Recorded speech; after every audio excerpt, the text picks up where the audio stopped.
not chocolates, these are lipsticks. Blue Heaven, what is this? It even smells like chocolate, guys, like literally. This lipstick one comes like this.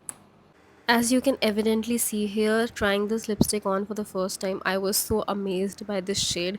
It was the perfect pinkish nude, and I'll definitely be wearing it more often now. This is the other variant, which is glossy lipstick.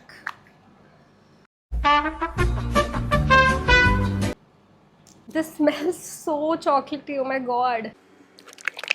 Okay, it feels like I just ate chocolate and some of it just dripped here.